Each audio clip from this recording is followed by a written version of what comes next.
out the favorite places from your past. Fill up the tank and I don't question all the bad times that you've had, all the bad times that you've had. You've got a story, a dotted line, you have your sins, and I've got mine. It's nothing special, ain't that fine, ain't that fine? I've got a story, a dotted line, where it begins, the when and why. It's nothing special, ain't that fine, ain't that fine?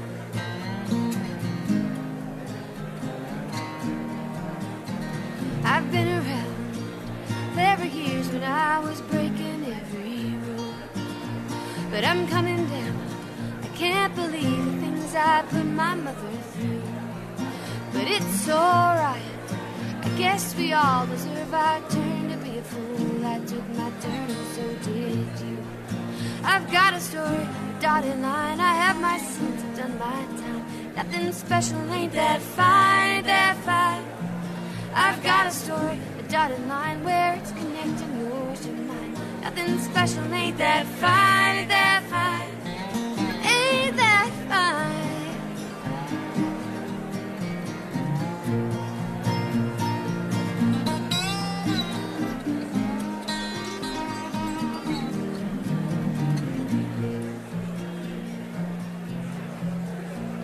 When Friday night finally comes, I'll leave my troubles at the door. And all our friends, they pile in. We sit for supper on the floor. Why would I ever ask for more? Some folks have it better, but oh, we've got it good. We've got a story, a dotted line, no need to hurry, take our time. Nothing special, ain't that fine, ain't that fine? We've got a story, dotted line, where it begins, the when and why. Nothing special, ain't that fine, ain't that fine? We've got a story, dotted line, got $1 and a dime. Nothing special, ain't that fine, ain't that fine? Ain't that fine?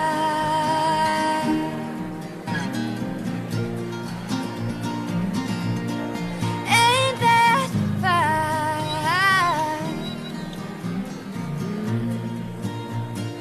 Ain't that fine?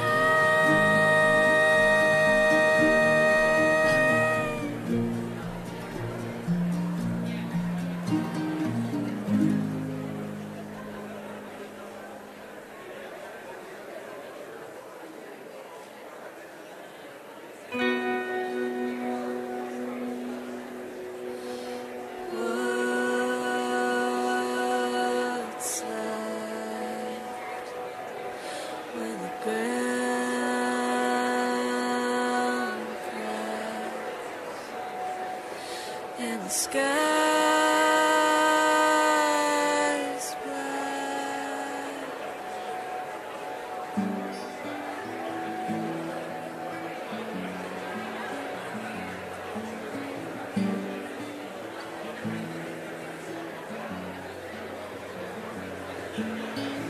It's a lonely life. Everybody lives, everybody lies. When the earth shifts, someone leave you on the other side. You will reach for me. You think that you need me, but you don't need me. Oh, it's a lonely life. I'm an old fisherman.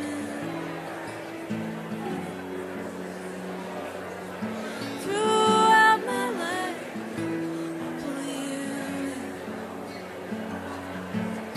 Drive my boat, drive my hook, pull it out and throw you back into the deep end.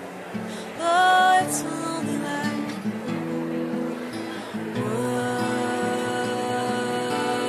What's left when the ground cracks and the sky's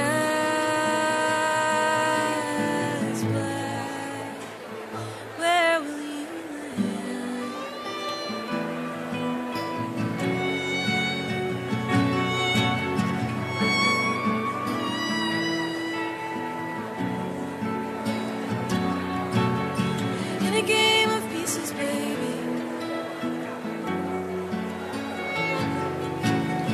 What's your strategy?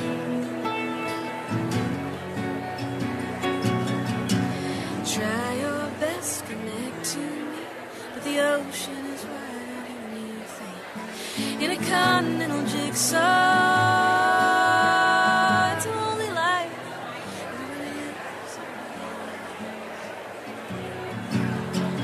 When the earth shifts and you leave me sad, it's a lonely life.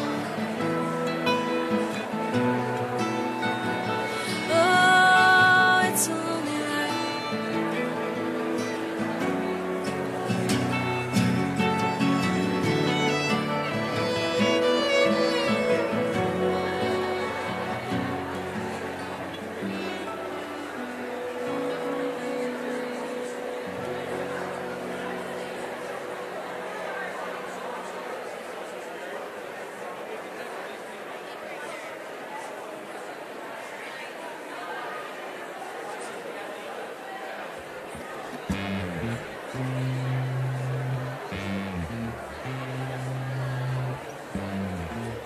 If there was another way out, I'd take it. If there was another way out, I'd try it. Waiting for the shot on the imagination, burning through the pages of if there was another way out, I'd take it. If there was another way down, I'd go. If there was another way other than the highway, shining going out the road.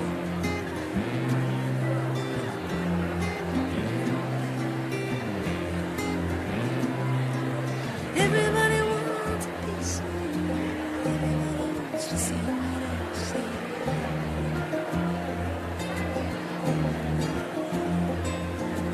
Everybody wants a piece of me.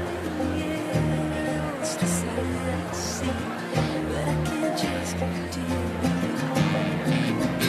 I'm sick of this routine, baby. Shake yourself out of your drowsy sleep. Leaving you the keys on the kitchen counter. Aren't you getting tired of the passenger seat? Take a minute to let go, baby. Think of my hand pressing on your back. When you said you hope no one will ever love you, never forget you. If there was another way out, I'd take it. If there was another way down, I'd go.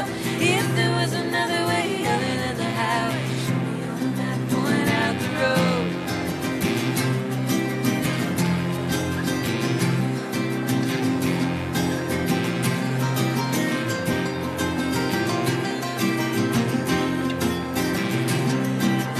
Everybody wants a piece of me. Everybody wants to see what I see. But I can't just give it to you like that. Say you want a piece of me. Say you want to see what I see. But I can't just give it to you like that.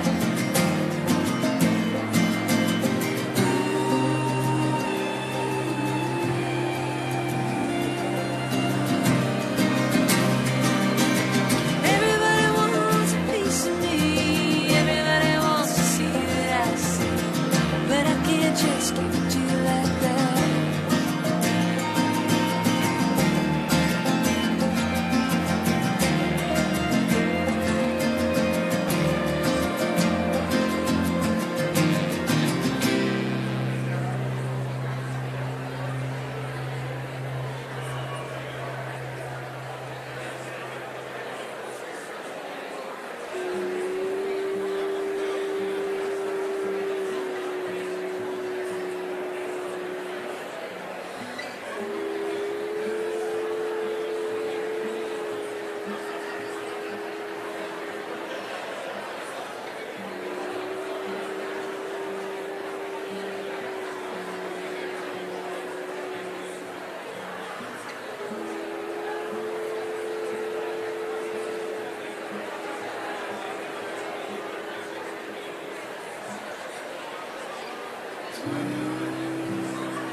other side is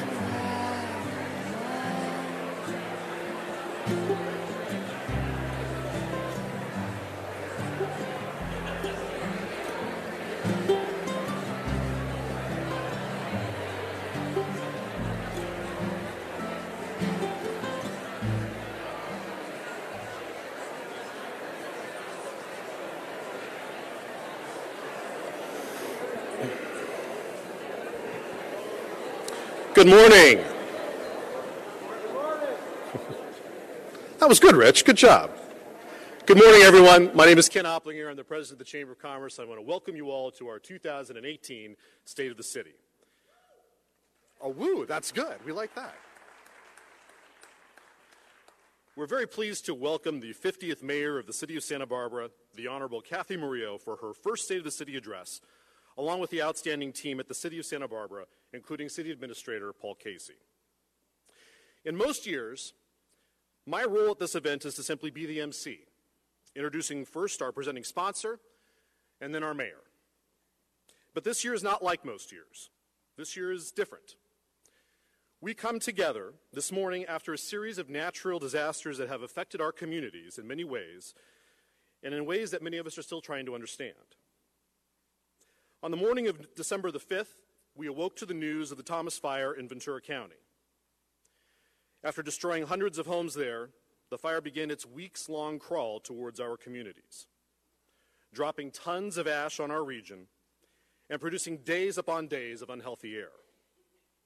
Just as the air quality was beginning to improve and the city was preparing for a return to the holiday season, the fire flared up on Saturday morning, December the 16th, driving thousands of people from their homes and threatening all of us, all of Montecito, and much of Santa Barbara. Thanks to the outstanding work of thousands and thousands of firefighters from around the region, the fire was stopped, but not before the loss of CAL FIRE engineer Corey Iverson of San Diego, who gave his life protecting our community. To him, to his family, and to the thousands of women and men who put in this Herculean effort, we thank you for your selfless action. And on behalf of all of us in Santa Barbara, Montecito, Summerlin, and Carpinteria, thank you.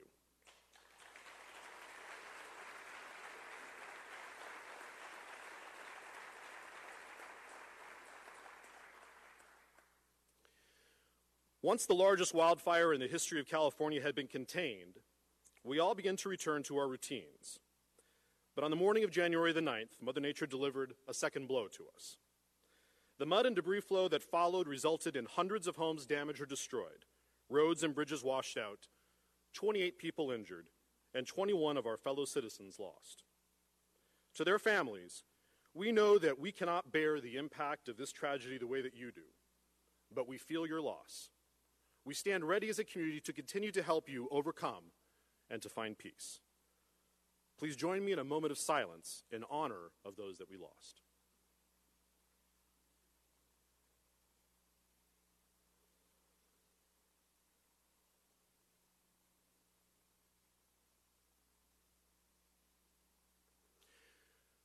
Over the next 2 weeks, every single member of our community has been affected in some way by this horrible tragedy, whether directly because of evacuation or indirectly because of the inability to move south. Thousands of employees of businesses here in Santa Barbara who live in Ventura County began to commute by sea, by rail, by air. I got to fly one day. It was actually a pretty cool commute. Or in most cases, we were unable to commute at all. Almost immediately, the cleanup began, with hundreds of trucks and equipment removing thousands of tons of mud and debris from the area, and private property owners welcoming bucket brigades of local citizens to help them clean up the sloppy mess. Tomorrow will bring the 2-month mark since the debris flow. Much of our cleanup on the public land is complete, but many homeowners have only begun the effort to respond and to rebuild. They have so much that needs to be done at their homes, and as a community, we have many infrastructure projects that we will be doing for many years to come, including rebuilding utility systems, bridges, and roads. What I have seen through all of this is a resiliency that will come to define our citizens and our community going forward. We should all, each and every one of us, take great pride in our strength and in our resolve to overcome, to persevere, and to rebuild our lives here on the South Coast. To our chamber members, I pledge that your chamber will continue our effort to provide you with timely information, to link you to opportunities to learn how you can navigate your business through this time, and to always be here to advocate on your behalf. We will be there as you fight to rebuild your businesses, to work within the confines of the rules here in our communities, and to overcome issues that have plagued you for years but will come to a head during this time. We are already working with City Hall on a number of issues that we feel can help rebuild, grow, and help us all come out of this stronger than when we started. We are truly Montecito strong. We are 805 strong. We have work to do, but together Santa Barbara will be better, shine brighter, and continue to overcome and to welcome everyone to the American Riviera, whether to live, work, or to play. Thank you all very much for listening.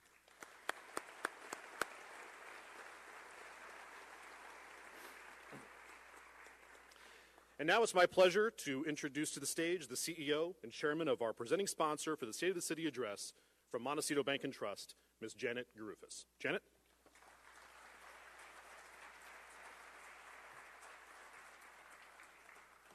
Good morning, and thank you, Ken, for your really heartfelt remarks. I think it's time for us to think about the world in a different way.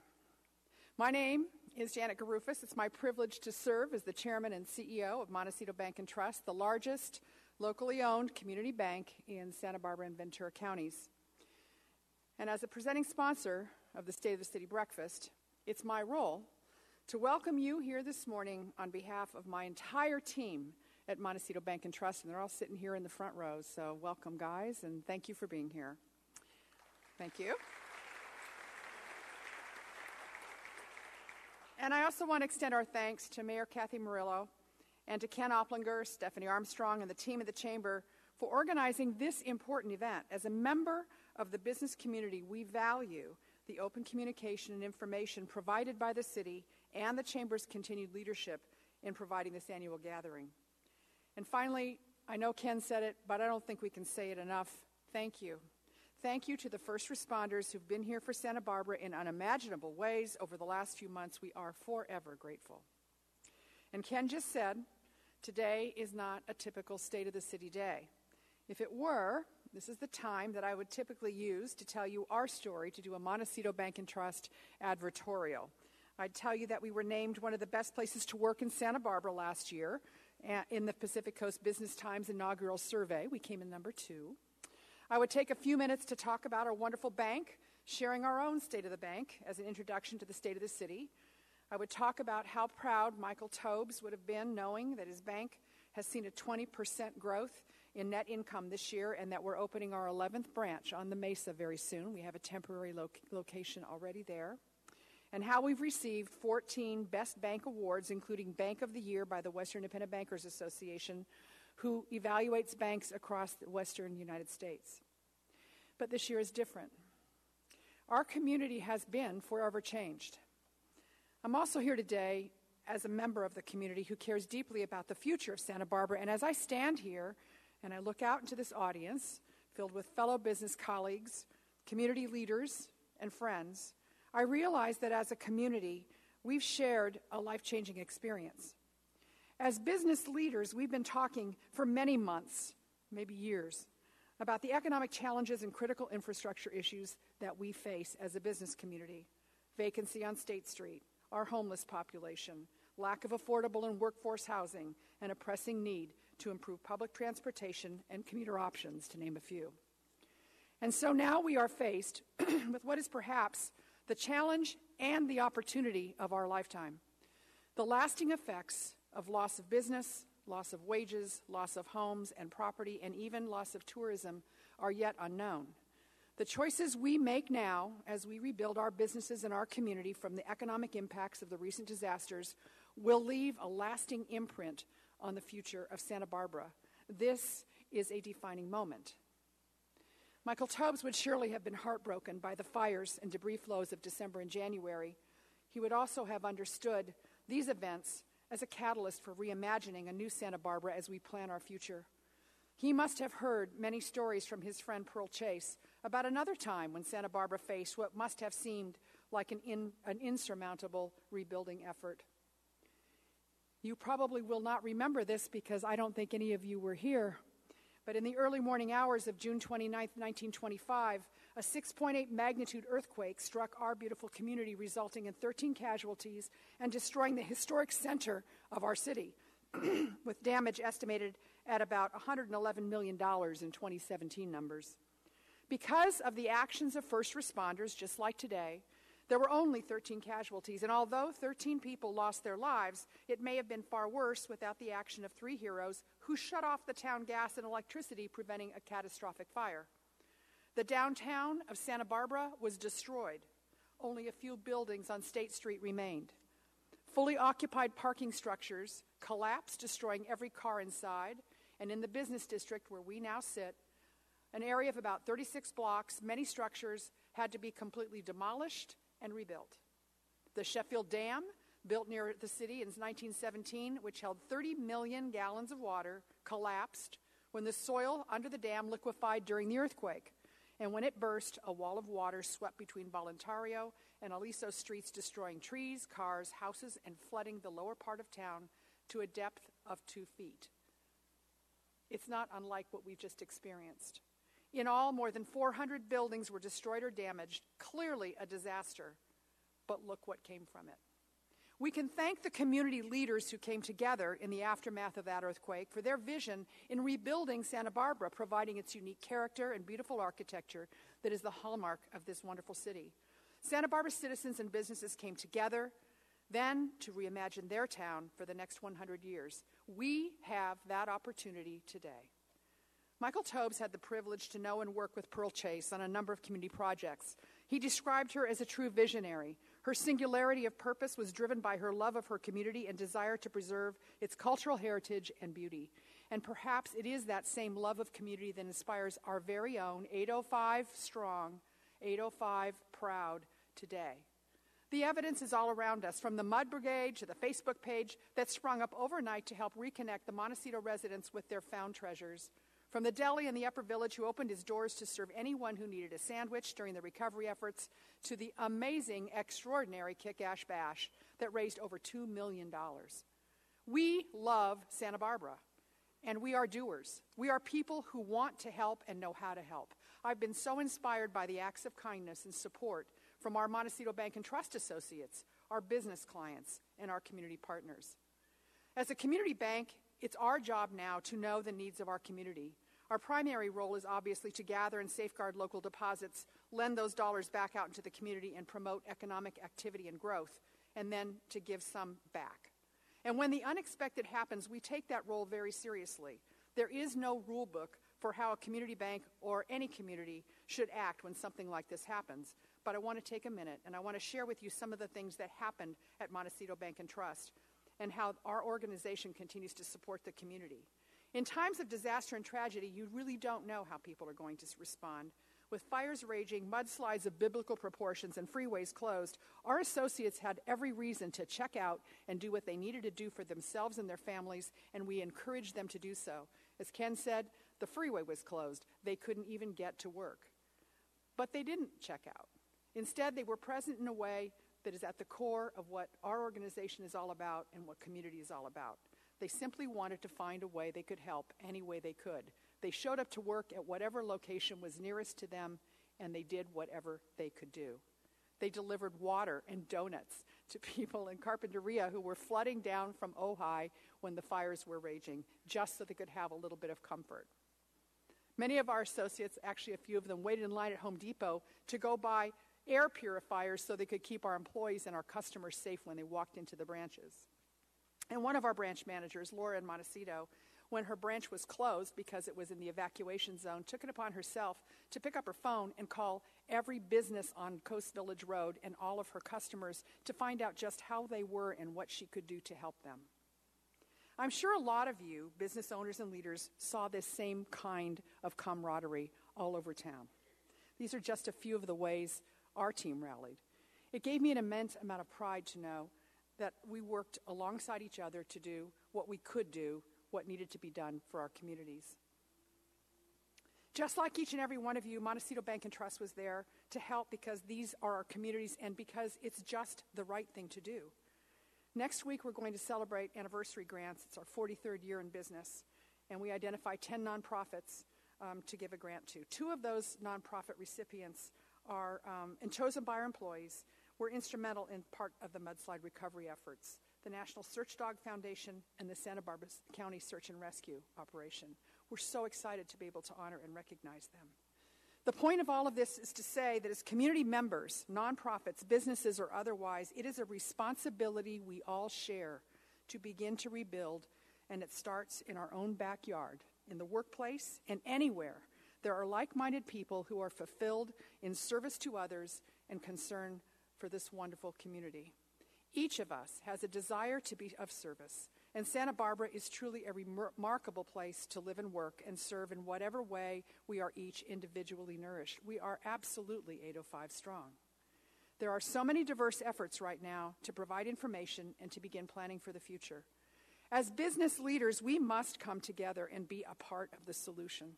This is our opportunity to build a Santa Barbara that remains strong and economically resilient for our children and grandchildren, rebuilding this paradise for generations to come. I am all in. Montecito Bank and Trust is all in, and I'm hoping you are all in. I'm looking forward to today's presentation. If you haven't yet given Montecito Bank and Trust the chance to win your business, I invite you to come and see what we're all about. Thank you for being here this morning.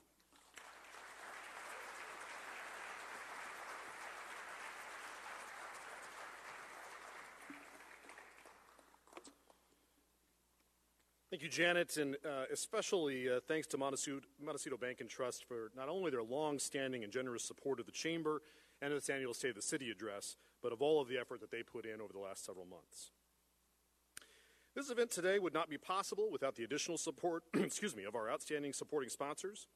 Please join me in thanking our leadership sponsors, Cox Communications, Marburg Industries, Pacific Premier Bank, the Santa Barbara Zoo, Southern California Edison, and Village Properties. Thank you all very much.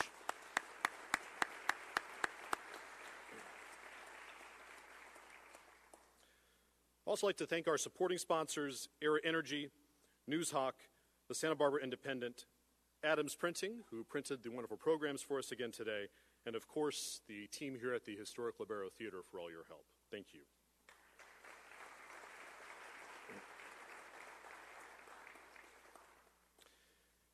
And now it is my pleasure to introduce our speaker. Mayor Cathy Murillo grew up in Boyle Heights in East LA and came to Santa Barbara, as many of you did, to attend UCSB. She is a successful news reporter and editor, community organizer, 2-term city council member, and was just elected in November to her first term as the mayor of the city of Santa Barbara. She not only serves with distinction and honor in her primary role as the leader of our community, but is well known for being present at countless community events and meetings to meet her constituents and to discuss how she can help make our lives here better. She comes to us today in her first State of the City address to tell us about the state of our beautiful city, the work the city has put in over the last several months, and what we can expect in the years to come. And may I add that we are all privileged today, on International Women's Day, to hear from 2 of the key leaders of our community. First, Janet Garufas, and now, the 50th mayor of the city of Santa Barbara, Cathy Murillo. Cathy?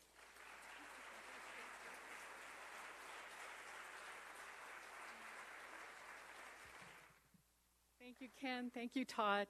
Good morning and welcome. Thank you all for being here for the State of the City address.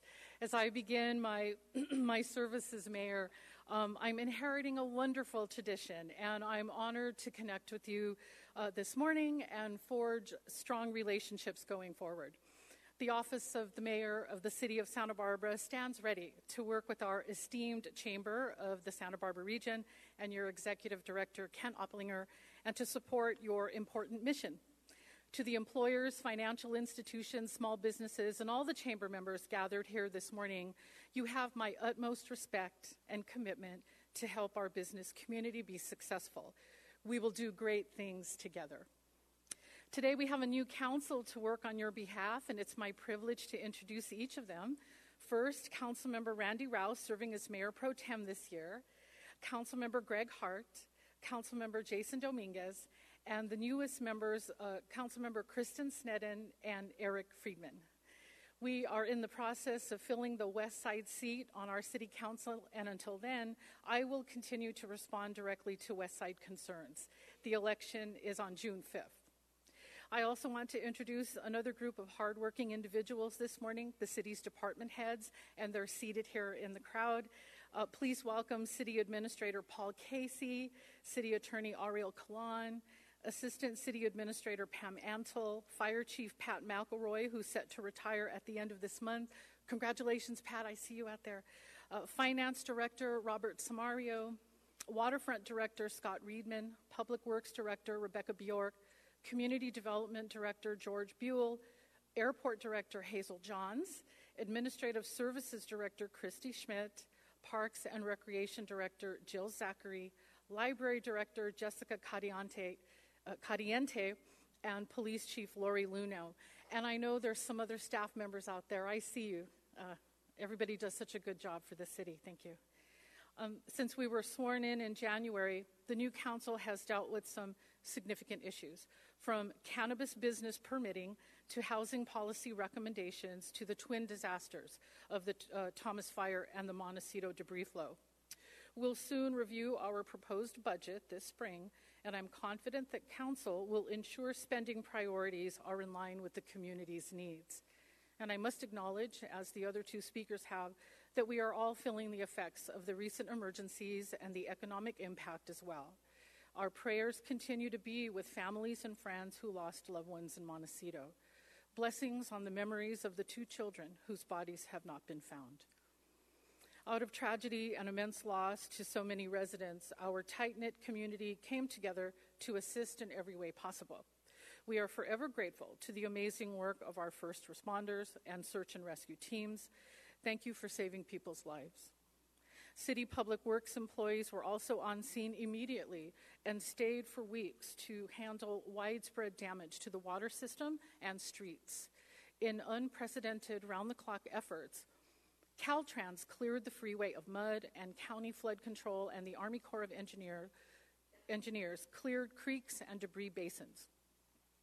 Many in our community went above and beyond the call of duty to help. Hotels offered discounts or rooms for free to those who were displaced. Many individuals offered rooms in their homes. Restaurants provided free meals to evacuees. And students at Montecito Union School were accommodated in new temporary classrooms at Santa Barbara City College, McKinley School, the Santa Barbara Zoo, the Central Library, and Moxie. Counseling services, legal advice, and other technical assistance was provided to help people get back on their feet. Volunteers with the Santa Barbara Bucket Brigade have been working to clear mud and debris from private homes. Countless groups have thrown concerts and fundraisers to benefit those who are facing hardship from the Thomas Fire and mudslides.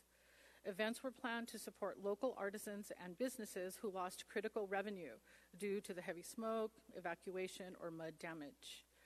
In our first video, you'll get to meet some unsung heroes and see how the community began its recovery.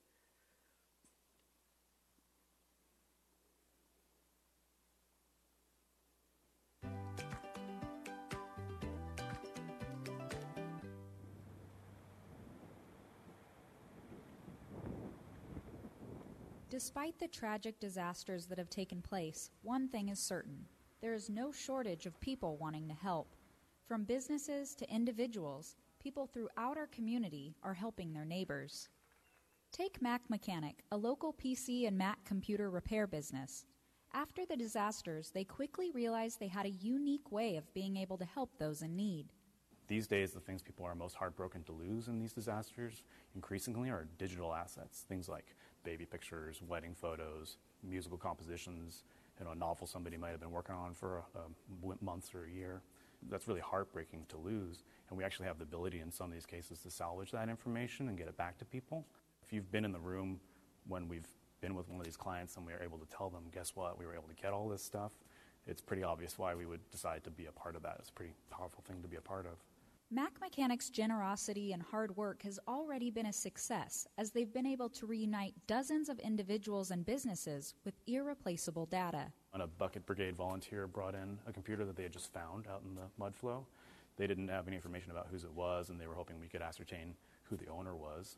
It had been sitting in the mud for a couple of weeks. We were able to find out whose it was. Unfortunately, it belonged to one of the mudslide victims who we had lost. We reached out to the family. That one definitely was pretty hard for everybody when we found out. We just had to remind each other that this is a positive thing, and we're able to hopefully get these memories back to a family that may be in mourning. So to be a part of that in whatever way we can, sort of a healing process after a disaster, that's definitely something that we want to be a part of. Another individual saw many of her friends in need and wanted to find a way to bring them comfort. After this happened, I felt really helpless. I thought, like, what can I do to help them? And an outfit is just super comforting to have after all this. Together, Nicole Vinn and her mom Kimberly came up with Ensemble Boutique, a place for evacuees to shop for free from an assortment of items donated entirely by the community. We've been calling it shopping therapy. Like, people come here and they're just so thankful. It's really rewarding, but at the same time I just feel like I don't feel like I'm doing anything. I feel like I'm just doing what I should be doing. Grassini Family Vineyards also wanted to do their part to help the community heal. What we did is we opened our doors to everyone in the community, whether you are an evacuee or just someone who needed a place to go, and we just said, come on in, you don't have to buy wine, you don't even have to taste wine. At this point, people just needed a place to sit and literally recharge their phones and recharge their souls a little bit. People in the community have also found ways to support local businesses that have been impacted by buying local. A variety of events have taken place around town that have become known as cash mobs. The goal for the event is to infuse cash into as many businesses as possible, get as many people on the street shopping, going to their favorite places that they'd really be bummed about if 6 months from now wasn't here, and also to get them exploring and learning of new places. After the Coast Village Road reopening, hundreds came out to participate in the cash mob. Local businesses are feeling the community's support, including one business owner who fed first responders for free before the debris flow. Friday we opened. The reaction of the people was amazing. Everybody came to support us. Everybody were saying, are we okay? How's your employees? They all give you positive attitudes to keep going. And of course, they always said, we're going to be here to support you a little bit. And so Friday was amazing. Then Saturday, following up on Saturday, it was just one of the busiest I ever see. And again, it was all families, it was all locals, it was all the community here to support us. Whether you volunteer, donate, or simply plan a night out to your favorite local restaurant, there's an endless list of ways to support the community. We are seeing a lot of the community come together and businesses supporting one another, locals really coming together to support the restaurants and the tourism partners that they can. If the community see this video, I want to say thank you so much. Without you, we were not here, so I'm very, very proud to be part of this. What's really incredible is that these are just a handful of so many individuals, businesses, and nonprofits that have reached out to their neighbors. This video is only a glimpse into the outpouring of generosity. Let's give these folks a hand.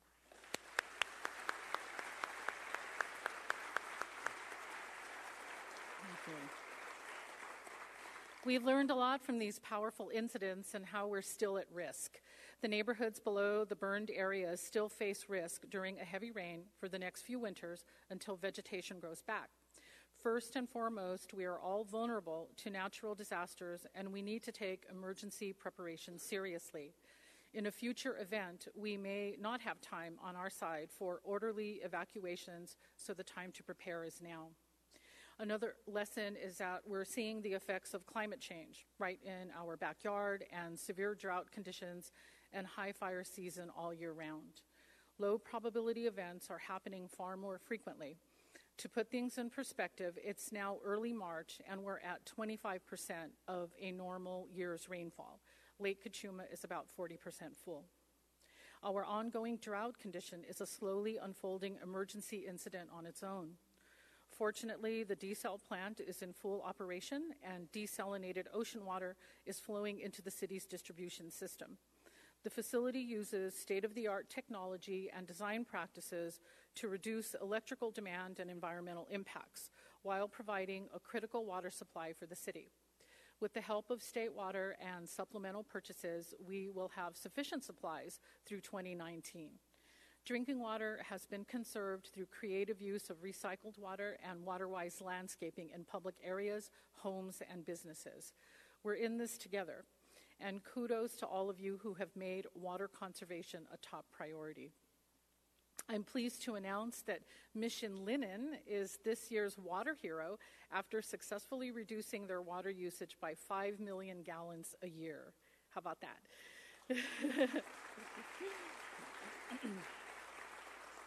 They did it by adjusting their washing procedure. Moving forward, our drought conditions will require constant focus and attention from the community and City Council.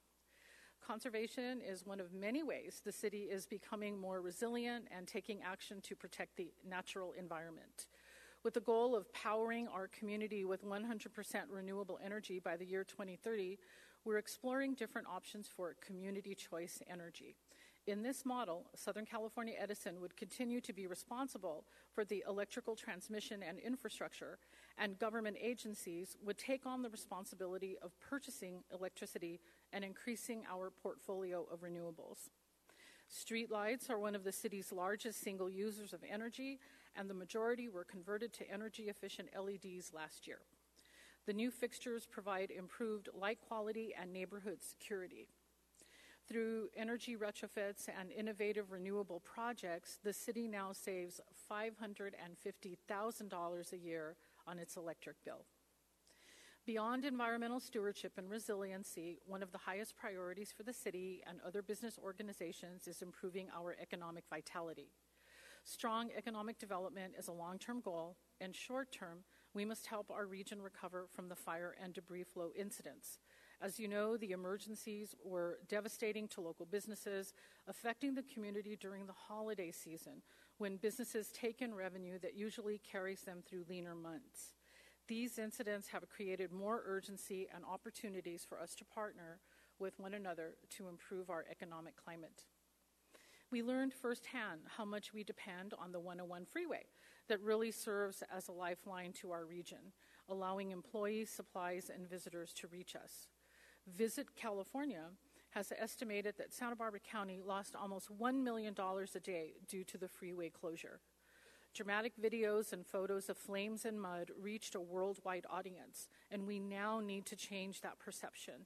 We must be creative in sending the message that Santa Barbara is open for business with clear skies and the natural beauty that defines us.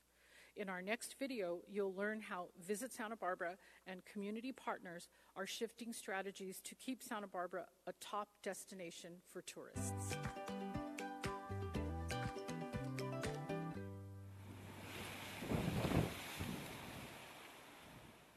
With the Thomas Fire incidents, the city, Visit Santa Barbara, and business organizations are focused on ensuring one of our main economic drivers thrives: tourism. We were facing a lot of cancellations immediately, but we also started to learn of cancellations further down the road. Unfortunately, you're still seeing some group event cancellations and those kinds of things because people just aren't sure what's going to happen. Typically, Santa Barbara in the summer, while not automatic, is a fairly easy sell. This year is going to be different as we need to convince people that we are still here and we're still the same as we've always been. Our challenge was how to strike this delicate balance of demonstrating support for this unprecedented tragedy while communicating that Santa Barbara hotels, restaurants, and attractions were open for business. Recent incidents compelled Visit Santa Barbara to rethink its marketing strategies. Drawing upon lessons from our colleagues in Sonoma, Las Vegas, and Puerto Rico, and others, and also in collaboration with our marketing partners, we outlined a three-phased approach to tourism recovery. The first phase is information and impact assessment. The second is welcoming visitors back to Santa Barbara. And third is rebuilding our long-haul business. Our entire business community has been affected by these disaster incidents, and the hospitality industry especially. As part of the assessment phase, Visit Santa Barbara convened a community tourism recovery forum. And this allowed our stakeholders to also share ideas and to hear our tourism recovery strategies, both from Visit California as well as Visit Santa Barbara. And we want to be a partner in the recovery of these efforts long term. We're still not out of the woods yet, but we know that if we stand together, we stand stronger. And Visit California is there to extend the voice of the people of Santa Barbara in welcoming visitors throughout the world. It's an iconic destination. It's a gem for California. There's a lot of good news to tell, and we're telling it together. So it's a positive time. I really feel it. And you can tell just from the noise in the background, all the people from all over the place that are here that want to do the same thing. Getting together as a community also meant creating a unified message. There is a great kind of a collaboration going on between all the organizations, and we've seen that coming together to pool resources, talk to each other. Visit Santa Barbara initiated marketing strategies with the goal of reaching the important drive market. These efforts paid particular attention to the 24 million people in Southern California, telling them Santa Barbara was open for business. The Southern California market is the largest percentage of visitors that travel to Santa Barbara, and they are the most likely to return to Santa Barbara in the short term. In addition to all the cooperation and assistance within the industry, the city allowed hotels to defer monthly TOT payments to free up cash flow. My general manager called me, and I came in, and she said, look what we got. And it was, from being in just a place of real stress. We're a family-owned business, independently owned, and I know a lot of businesses and hotels downtown and even retail are in the same spot. You're stretched, and to have that, just that grace, to give us some more time to pay our TOT made a huge difference. It was like the sun came out. I also think that it's created a better partnership between business and the city because we all realize that we kind of sink or swim together. And so that's been a positive that's come out of this as well. Although we're trending in the right direction, Visit Santa Barbara and all the partners will stay diligent in promoting the Santa Barbara region to the world. I want to thank Visit Santa Barbara and their partners in the hospitality industry for quickly adapting to changing conditions. Aside from bringing visitors to Santa Barbara, the purchasing power of our own residents is really the key to economic resiliency. The locally owned shops and restaurants that make Santa Barbara a unique experience need support from residents first and foremost. Buying at local shops is a win-win for all of us. We've already seen the effects of changing retail behavior with chain stores closing across the country. As we now recover from recent incidents, it's even more important to shop local. To improve the economic vitality of each area of the community, the city is committed to working with all stakeholders. What's really important is being aware of how each of our businesses and organizations is contributing to the community and being attentive to our respective roles to enhance the economy. If you're a property owner, business owner, commercial broker, or lender, you play a huge role in deciding the future of our retail experience and the selection of stores. A significant role the city has played is investing in the cultural arts economy. Over the years, the city has granted more than $8 million to renovate performing arts theaters to draw people downtown for a variety of events. On top of this funding, the city contributes more than $700,000 each year to arts organizations to ensure events and festivals remain a success. We saw a great example a month ago when the Film Festival hosted films and panels in downtown theaters. This funding also helps emerging arts groups create fresh and family-friendly attractions like Puppet Palooza.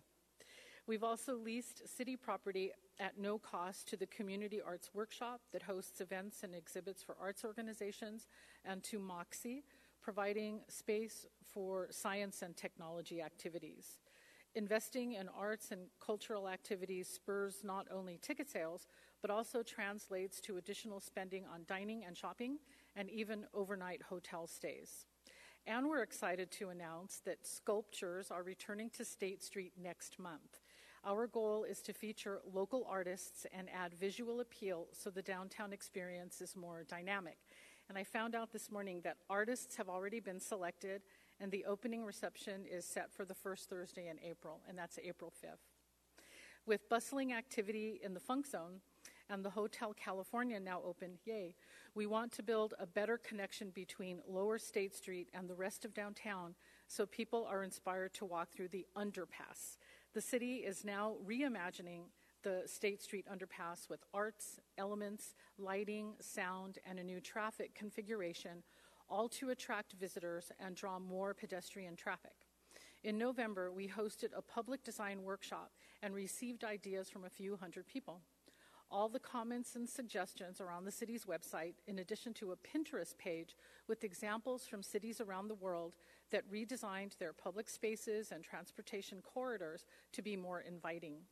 What we heard from you is that with 4 vehicle lanes and a median, we need to allocate more space for pedestrians and bikes.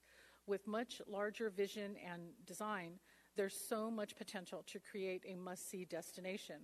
From here, we're partnering with local arts organizations, architects, and designers to prepare an official call for proposals to create a unique space that fits our needs.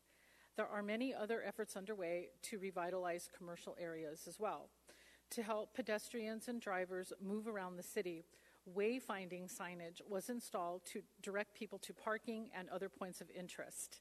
These signs have added a polished look to our streets. We're also creating a more inviting experience through a new group of city ambassadors and police volunteers to deal with a wide range of issues in the downtown core. In this video, you'll learn how these dedicated staff and volunteers greet visitors and handle everything from inappropriate behavior to maintenance issues.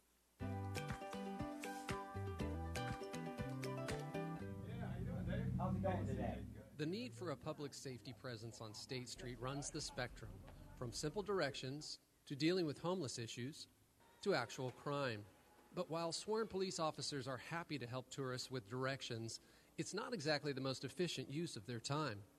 Obviously, it would be ideal to have police, down here 24/7 walking around. It's just not feasible for the requirements that we have throughout the city. To increase the public safety presence downtown while at the same time freeing up sworn police officers so they can focus on crime, the city has come up with a colorful solution: specialized teams tasked with addressing the unique needs of Lower State Street. It's been a response to community and business concerns, and we've experimented with it for a number of years and trying to find the right combination. That combination comes in the form of color-coded teams responding to specific areas of concern. That place needs to be squirted off every day almost. At one end of the spectrum are the red-shirted ambassadors. We're customer service for State Street.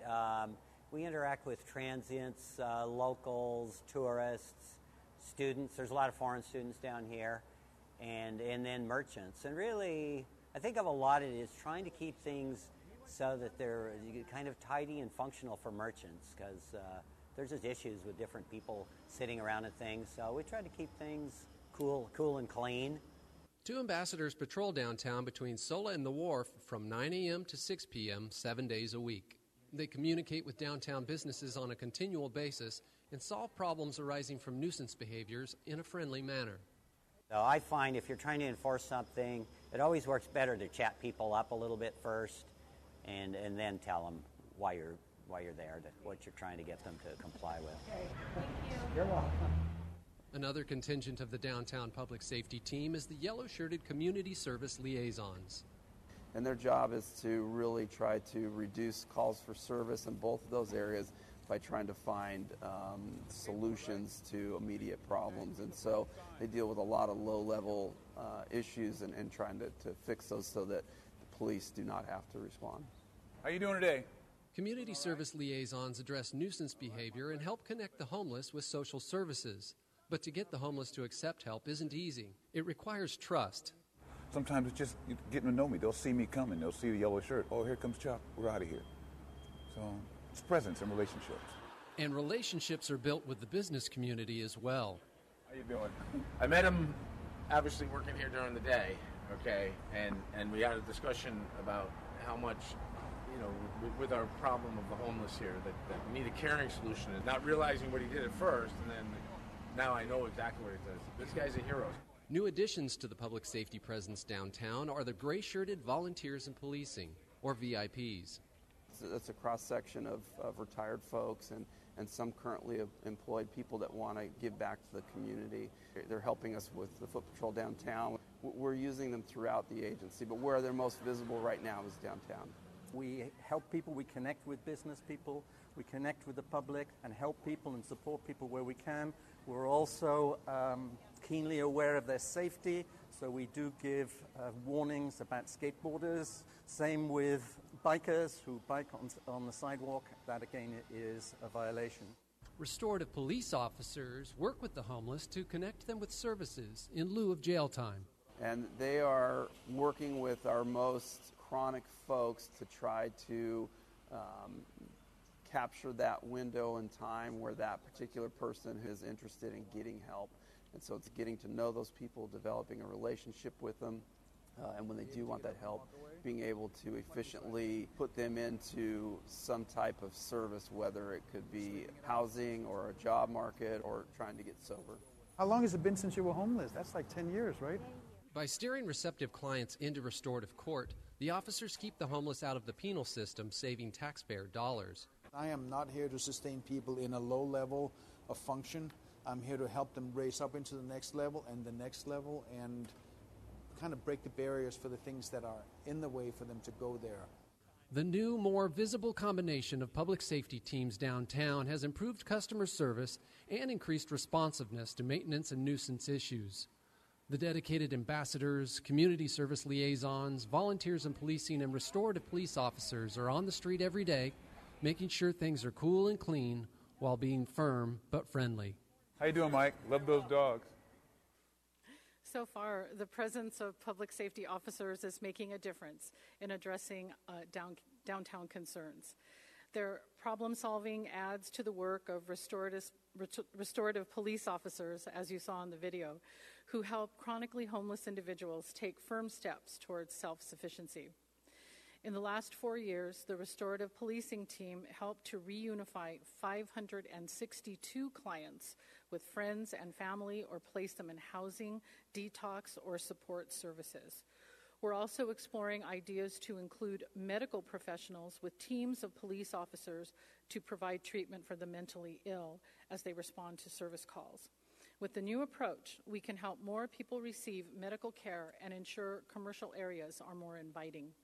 And finally, on this subject, the Central Coast Collaborative on Homelessness, or C3H, has transitioned to the Home for Good program and has launched a coordinated entry function, as well as a shared database. This will help homeless service providers do their work and get people off the street. Another element critical to our economic vitality is keeping the lights on and cash registers running. At the urging of council and local business leaders, Southern California Edison has undertaken a 4-year project to upgrade very old electrical infrastructure, and you've probably seen this work underway with some lane closures downtown. After a few years of community discussion, the zoning ordinance was restructured to be more modern and easier to understand. The new ordinance provides more flexibility and staff authority to approve minor items. And last year, the city also addressed the growing number of vacancies downtown. Along State Street, 27 spaces are vacant or visibly dark to the person who would walk by on the street. To speed up tenant improvements and occupy space faster, the city rolled out a new Accelerate program for buildings on State Street between Cabrillo and Sola. Businesses that are redesigning their exterior or planning building improvements receive first priority for design review and building plan review.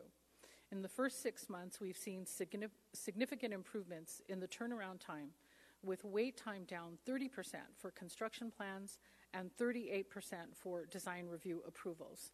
Ultimately, new businesses can fill vacant spaces faster.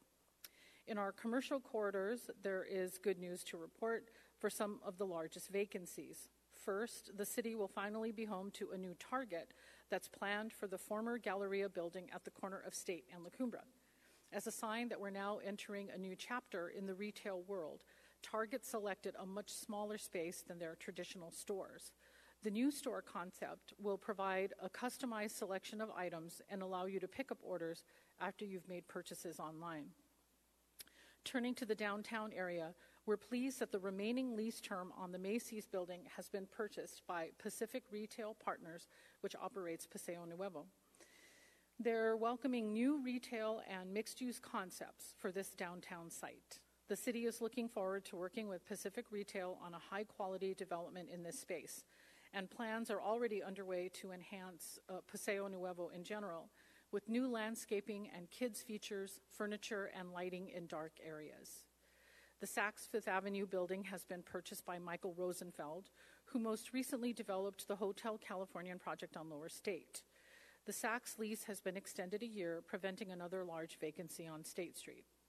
Preliminary discussions are currently underway for a mixed-use housing project at this site.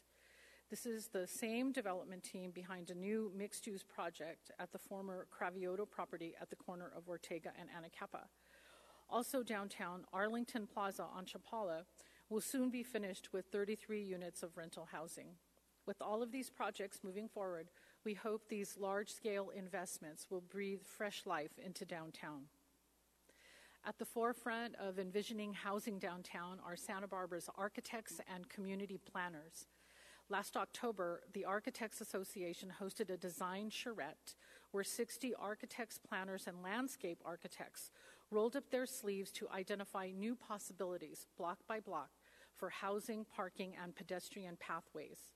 They had some great ideas for council to consider, from developing downtown parking lots for housing opportunities to closing areas of State Street over time once a critical mass of people live downtown to improve pedestrian comfort and circulation.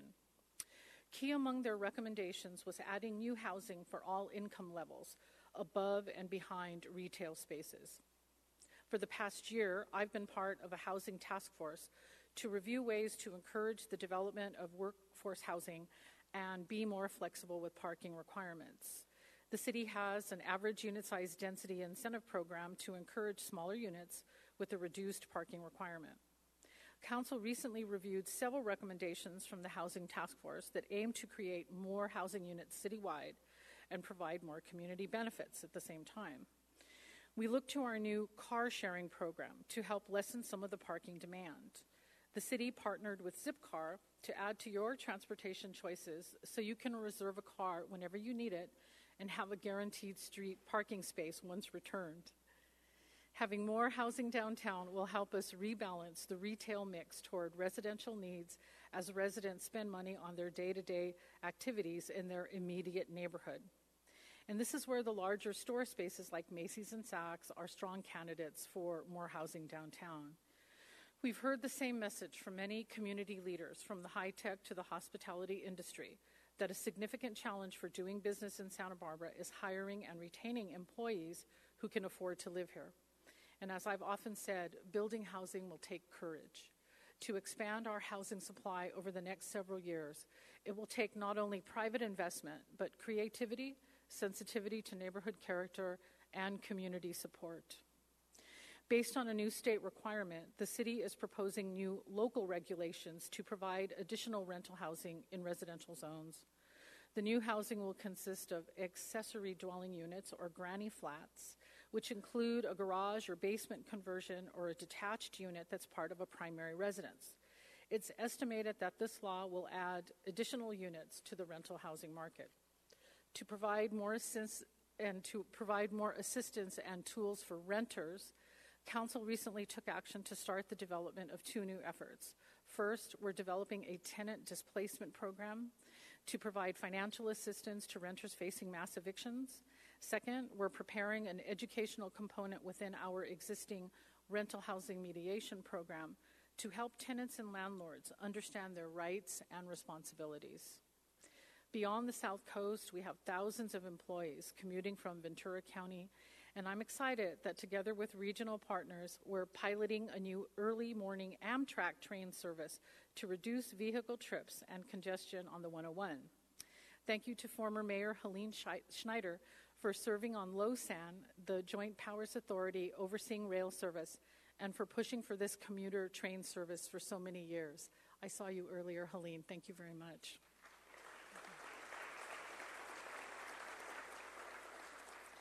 We learned how well it worked when the freeway closed recently, right? The new early morning service complements the existing afternoon and evening departures, and MTD has coordinated with the train schedule to provide last-mile shuttle to connect to various workplace destinations. You can also download a new MTD app to your smartphone that will help you plan trips, locate nearby bus stops and routes, and track current bus locations. The airport is also making it easier for you to get in and out of town. Passenger capacity grew as 3 major airlines increased available seats departing from Santa Barbara, and overall passenger traffic grew by almost 8%. You can reach Seattle, Portland, San Francisco, Denver, and Dallas on larger aircraft now. And now I'd like to introduce City Administrator Paul Casey, who will give you an outlook on the city's financial condition. I'll be right back. Paul?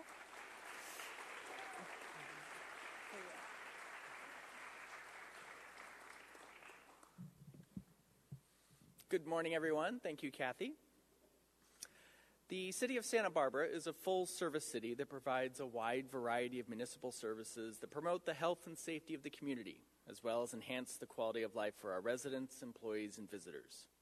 We have an overall total budget of just over $350 million, comprised of $318 million in an operating budget and a $33 million capital budget across all of our funds.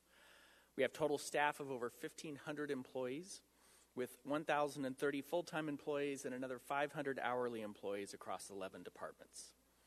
The city operates through 2 key budget approaches. We have a general fund that covers basic governmental operations like police, fire, libraries, parks and recreation activities, and they're all supported by general tax revenues. We also have enterprise funds that are special funds that are self-supporting and operate as their own financial entities, and they don't get any support from general taxes or the general fund, and instead rely solely on their own revenue income to support their activities. Most of our enterprise funds are in sound financial shape, so today I'll focus on the general fund condition and some of the challenges and opportunities that exist there. First, some highlights of the general fund. The general fund is in good financial shape, but it is facing some challenges looking forward. Revenues have been good, but are showing some signs of softening. But reserves are replenished and at full policy levels. The city, as well as most municipalities across the state, are faced with rising pension costs over the next 5+ years. On the capital and infrastructure side, we are very fortunate that we had the community support to make a substantive investment in that by passing of Measure C. I'd now like to talk about each of those in a little bit more detail. From a revenue standpoint, the general fund is supported by 3 main revenue sources: property tax, sales tax, and transient occupancy tax, or the bed tax. Property taxes have been a steady revenue source for the city over the past few years. With the real estate market still pretty stable right now, we expect property tax revenue to continue to grow in the 5% range going forward. One interesting note is that the city receives about 13% of every dollar paid in property tax. The remainder goes to schools, City College, the county, and other special districts. One of local government's traditional revenue sources is the sales tax. Sales tax growth has not kept up with overall economic activity. And as you can see, starting in 2015, the growth rate slowed considerably and it's been relatively flat for a number of years. And we're only projecting growth of 1% to 2% over the next few years, and even that may prove to be optimistic. This is a state and nationwide trend on sales tax growth, with a variety of factors contributing to the situation: more online shopping, the decline of large department stores, a low inflationary environment, and a trend more towards experience over traditional retail, something that we see locally with the success of the Funk Zone as one example. With regards to the impact of online sales, we estimate that the city of Santa Barbara alone is losing close to $1.5 million per year. On top of that, we are estimating a loss of at least $1 million from the slowdown due to the Thomas Fire and the subsequent debris flow and freeway closure. But before we leave the sales tax discussion, I'd like to talk about infrastructure investment, because for 10 years we've been talking to you all at these events about critical infrastructure needs that the city is facing. We've estimated a total shortfall of $540 million over the next 20 years, which comes to be about $27 million per year. I want to thank the community, and today especially, I want to thank the business community and the Chamber of Commerce for recognizing the need and supporting Measure C, which passed in November. The 1-cent sales tax goes into effect April 1st, no joke, and will raise about $22 million per year. The City Council has already adopted a priority plan on spending, which the mayor will speak to next, and has initiated the recruitment process for an oversight committee, and we will be preparing an annual accountability report on its expenditures.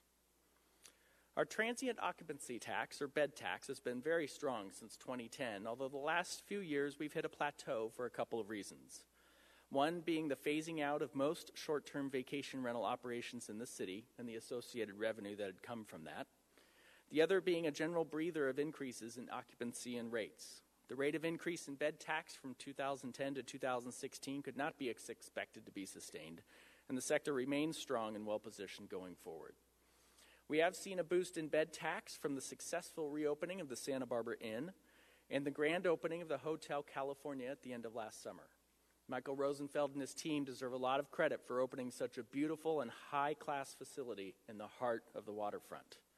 And the community deserves a lot of credit for living through 20 years of plot twists and turns to seeing this part of town finally come to life. It's a relief not to have to talk about what's going on with Entrada ever again. For bed tax, the impact of the Thomas Fire, debris flow, and the freeway closure is interesting. We saw a 25% decline in December from the fire, smoke, and ash events, but then a 22% increase in January due to the high occupancy rates from first responders in the community who needed to evacuate. Thank you to the hotel industry for assisting the community during that stressful time by putting out a welcome mat, offering local discounts to evacuees, and replanning events and other visiting groups. Overall, we have had a number of impacts from the events on our city budget. We have close to $2 million in direct emergency response costs from fire, police, water, streets, and public information staff. We also had some damage to city property, most notably the loss of capacity in Gibraltar Reservoir from additional silt and mud, as well as the increased cost of treating that water.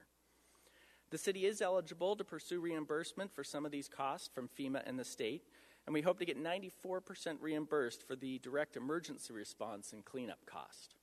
However, we do not expect to get reimbursed for the loss in revenue from a number of areas, including the sales tax, which I already mentioned. And we could end up losing close to $2 million in revenue from these events. We also experienced losses in downtown parking, waterfront, and parks and recreation activities, to name a few. I also don't expect us to get much relief from the loss of water storage capacity at Gibraltar, and that's a big blow as we continue to face this most serious drought.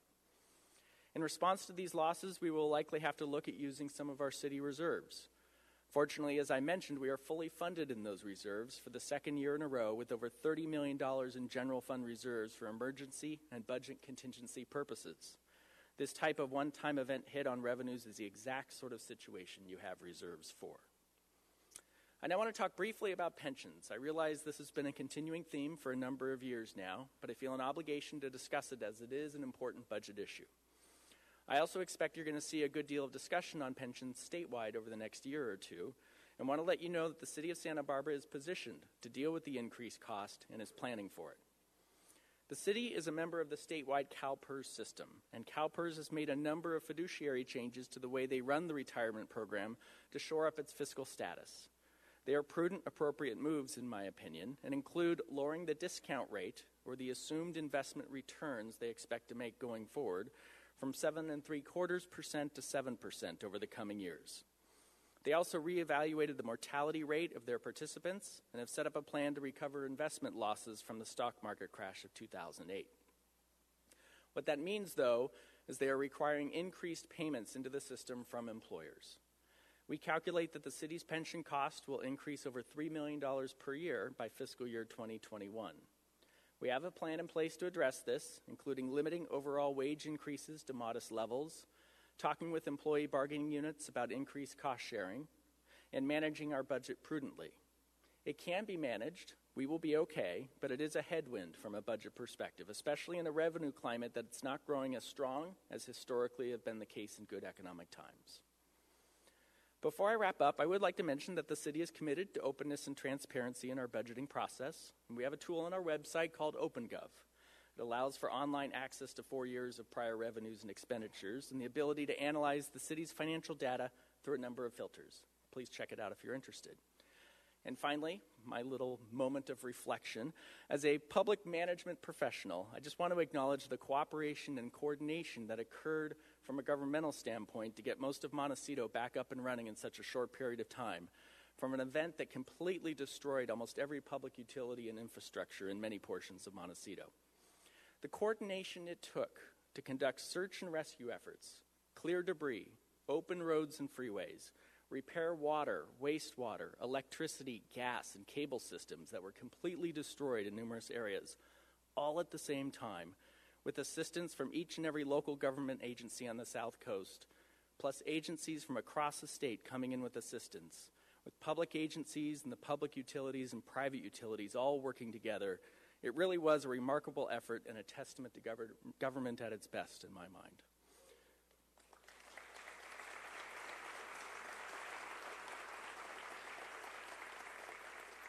And I want to take this opportunity to publicly thank and congratulate city staff for all the work and effort they did and all the other people who contributed to that effort. With that, I will welcome the mayor back.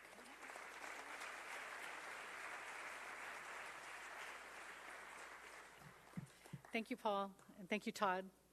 Thanks to the Lobero.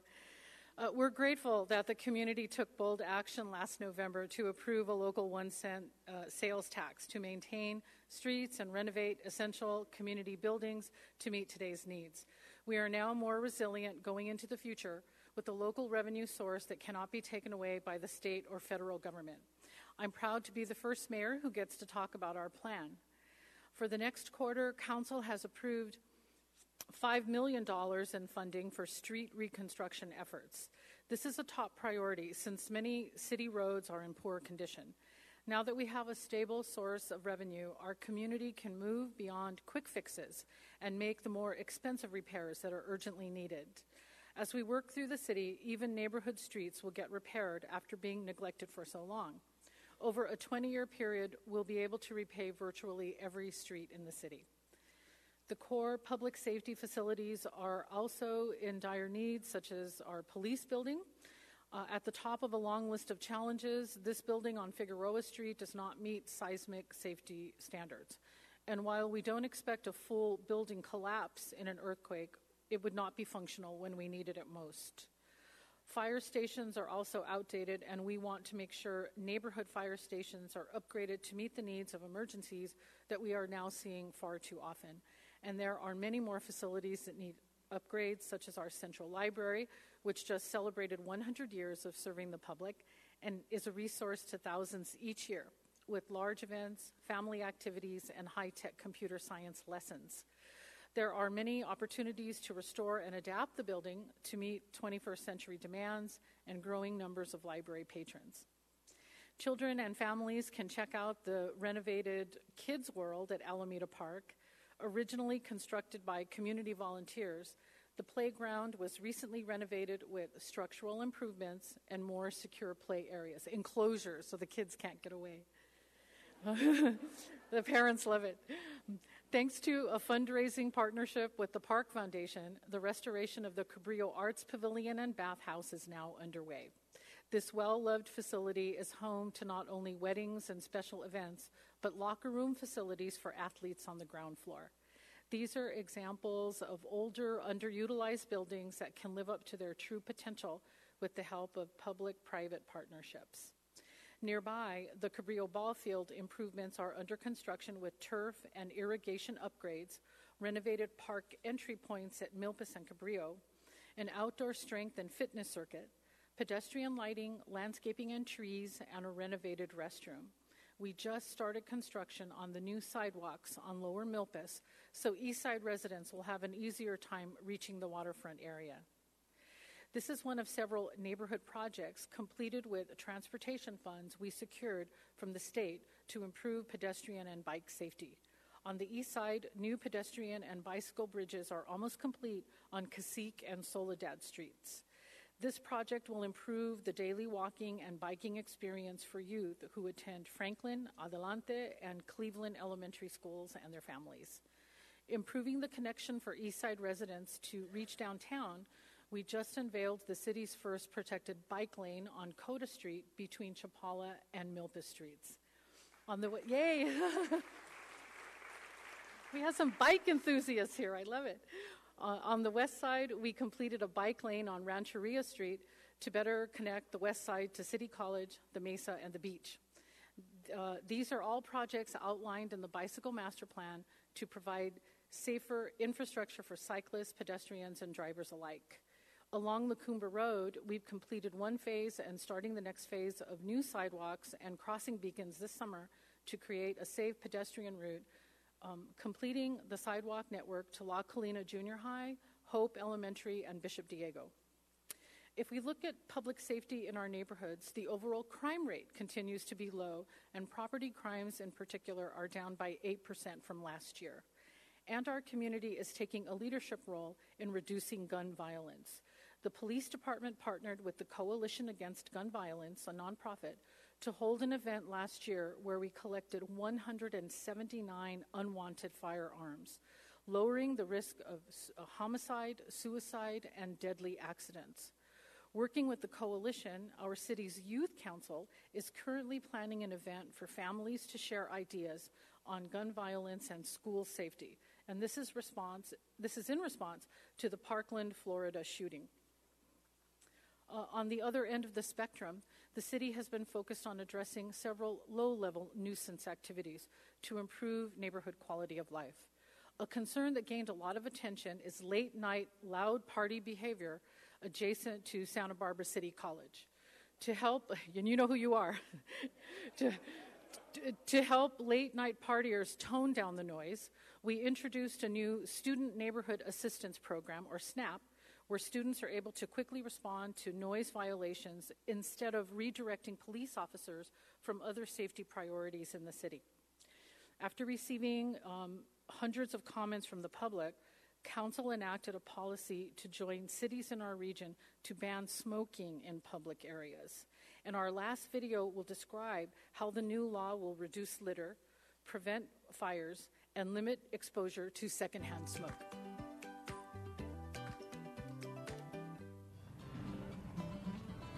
Whether you're walking down State Street, having lunch on a patio, or strolling along the beach, you've probably seen someone smoking a cigarette. That's a sight you will see less of in Santa Barbara.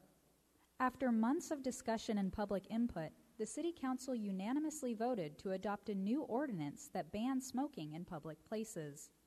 I think they've come up from a public health perspective with a very far-reaching ordinance. They're basically saying you can't smoke in public. And what's very exciting about that is we join almost the entire south coast of California. Smoking is defined to include tobacco, marijuana, and electronic vaping devices. With this new law in place, what that means for the public is that smoking is no longer allowed in public areas. So this includes sidewalks in commercial and residential areas, parks, beaches, Stearns Wharf, the harbor walkways, outdoor recreational areas, outdoor plaza areas of the library. It also includes city-owned public parking structures, parking lots, and paseos that lead to the downtown area. It also includes outdoor dining areas before 10 p.m. Restaurants can, however, choose to allow smoking after 10 p.m. Other areas where smoking will still be allowed includes bar patios at all hours and on the municipal golf course between the 1st and 18th holes.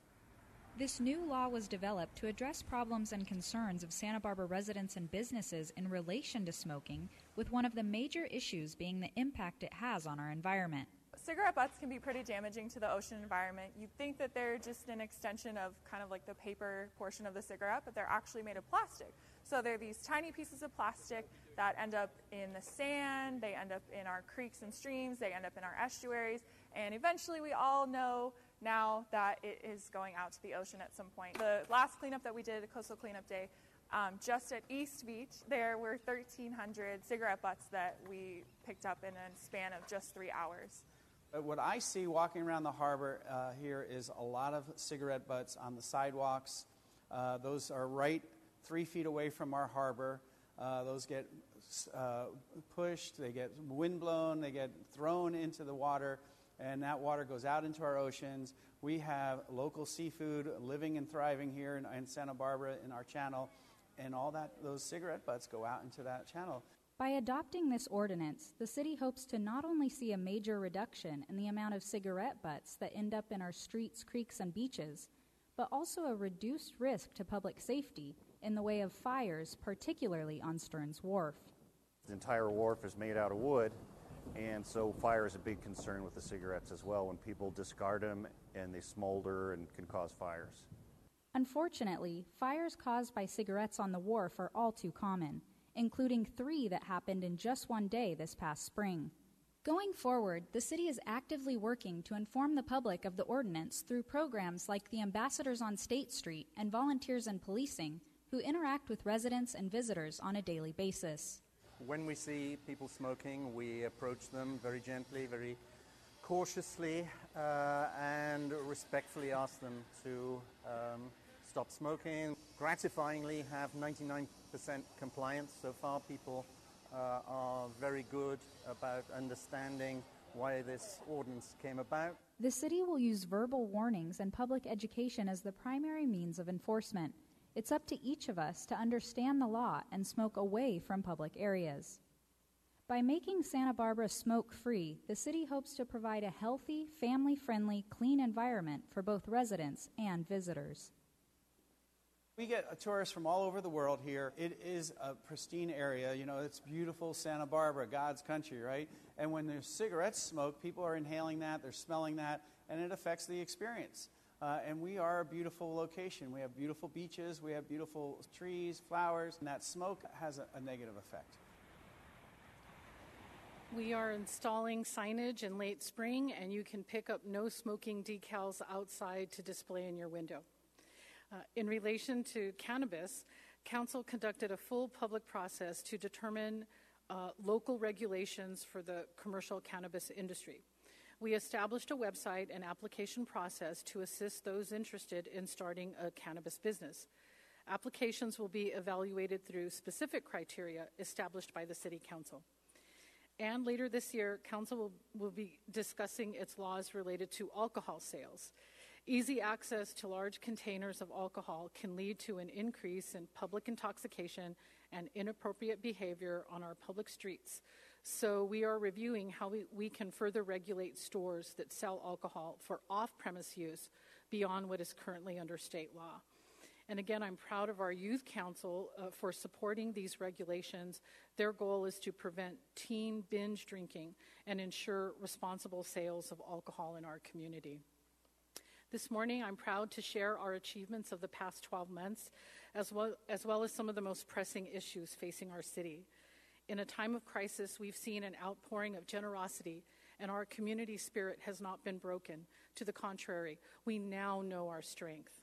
It's an honor to serve as your new mayor, and I'm committed to creating jobs and housing opportunities as part of my public service.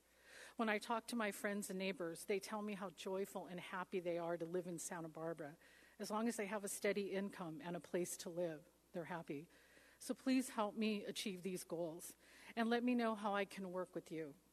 The mayor's office and our business community can be effective partners, improving the quality of life for city residents and those living on the South Coast and beyond.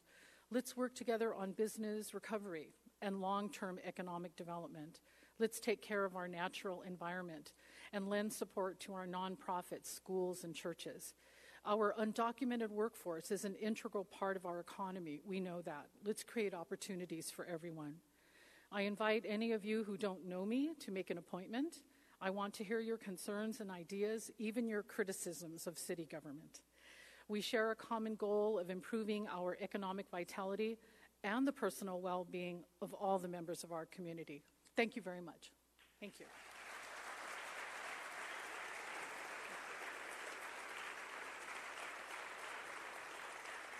That's the end of the program, and like the priest says, go in peace. That's it.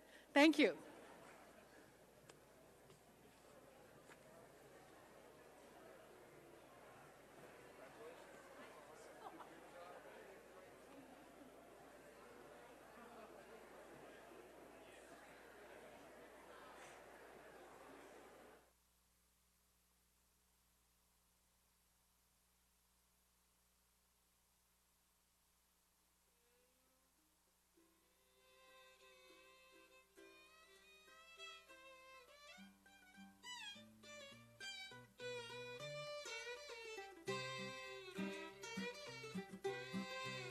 Janet. They turned off the... Is Nina going to run back, or? Nina was thinking of taking our picture up here. Up here? Janet Garupa. They want to take a picture of us.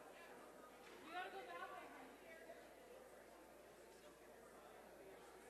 You got to go around. All right.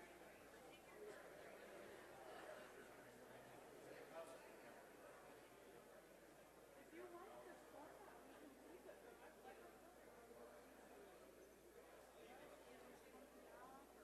No, we can take a look at it.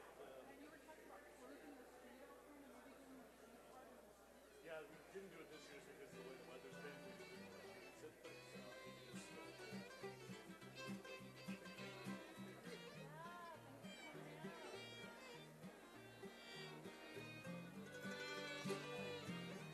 We're here, but now I'm not sure where the photographer is.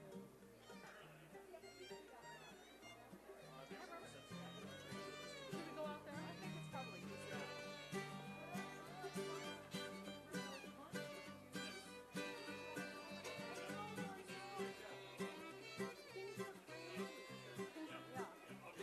And then this was like a big